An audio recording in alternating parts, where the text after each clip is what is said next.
Please, please. Mr. Brown. Mr. Brown. Mr. Brown, why are senior City of Brampton staff working out of your secret campaign headquarters in Vaughan? Mr. Brown, Mr. Brown, any comment? is that on the taxpayer dollar? Have they taken a leave of absence? Mr. Brown, why are City of Brampton employees working at your campaign headquarters in Vaughan? Is this on the taxpayer dollar? Mr. Brown.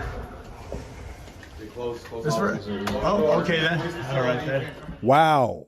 Well, that's an excerpt from the riveting, sometimes breathtaking, sometimes infuriating video documentary style by our friend David Menzies and Lincoln Jay, who just did a 20-minute investigation, which actually was the fruit of weeks of work, into a man we dubbed Sneaky Patrick Brown, the mayor of Brampton, former leader of the Ontario PCs, now a candidate campaigning for the leadership of the federal Conservatives. And the star and lead journalist on that story is with me now, David Menzies. David, that is one of the meatiest, most substantive, most well-reported shoe leather pieces of journalism I think we've ever done. You had to get it right because we're talking about explosive details. Well, thank you so much for those compliments, Ezra. As I said to you before, it was a combination of things that made this a perfect storm. One was having a source that was rock solid with his information.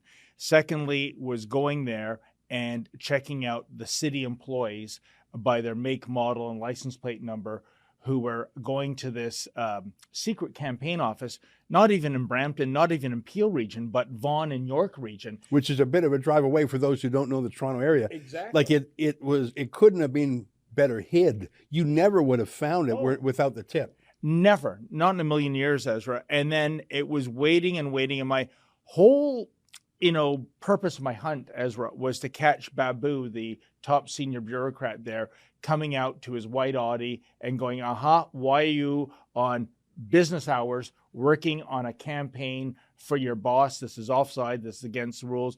And I was never successful. It seemed that he put in, I don't know, maybe he slept there, goodness knows. But the day we went there, Friday, I had a hunch. And that's the other part of the perfect storm.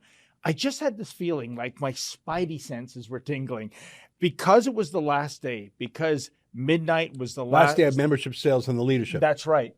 That why would this office be staffed so much, 1 second after midnight? And so I went there, and lo and behold, who shows up? I mean, I went fishing for a trout or a tuna, and here comes Moby Dick, Patrick Brown himself. He couldn't resist dropping by and, I don't know, gazing upon the thousands and thousands of memberships sold. And, the video tells the tale. We just went after him to ask him, are these city employees, because that's the crux of the matter, Ezra, paid employees that should be working for the city of Brampton? Why are they on working hours working for you unless they've taken a leave of absence without pay? And nobody has showed me proof in writing that that was the case. Right. Well, let's show a little bit of what happened when you went there and who shows up by Patrick Brown himself. Thus begins a chase of sorts, not a high-speed chase, but a chase through Toronto. And, I'll let the video do the talking. Take a look at this. You ready? We unlocked. Yeah. Here's the mic. I'm rolling. Why? You know what? Well, there's no other way out. We'll go back this way.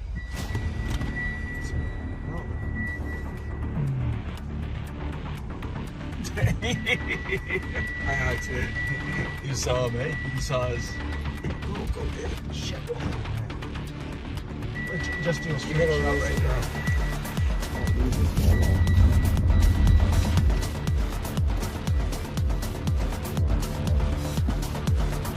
He's like a cornered weasel. He doesn't know what to do. This is our second foray down the southbound lanes of the Highway 400. He exited at Rutherford and went back up north, got off at Teston, went to his secret party headquarters. Well, drove by it, and now he's going south on the 400 again. I'm pretty sure he knows we're following him right now. Patrick Brown drove straight to the Brampton police headquarters. Okay, go, get out. Okay, then. Now, I don't know where you go when you're being chased, but going to a police station does sort of make sense, except for he chose a police station back home. That's right. In his home city, not in Vaughan or Peel or whatever. Not in the city of Vaughan. Right. He went back to his hometown where he knows the police chief. Exactly. And he must have been phoning and saying God knows what, because when he pulled in and ran into the office of the police station, you were behind him. The cops must have been told atrocious things because they must have been thinking, oh, there's a kidnapper, there's a gang, there's something terrible. No, it's David and Lincoln asking questions. Here, let's just take a look at that. Oh, okay then. All right then. Okay. You jumped out of your car so fast. I'm trying to conduct a traffic stop on you. Oh, really? Yeah. Oh, why is that, sir? Let's go back outside. Okay, sure.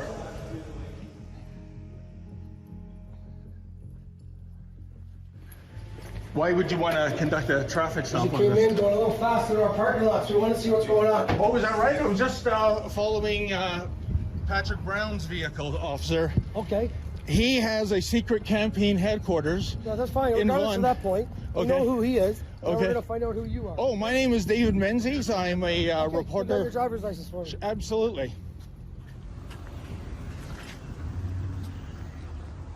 Do you know that he is... Sorry? Sorry, sir? Hey. What's your problem? He's my cameraman, officer. Awesome. Hang out over here. Well, I didn't like the fact that you were asked some gruff questions, but to be fair to that cop, it felt like he was really revved up by some lies that Patrick Brown told on the phone. Yep. He goes out, he sees it's just you, and by that I mean you're not doing any harm to him other than asking him prickly questions. Right.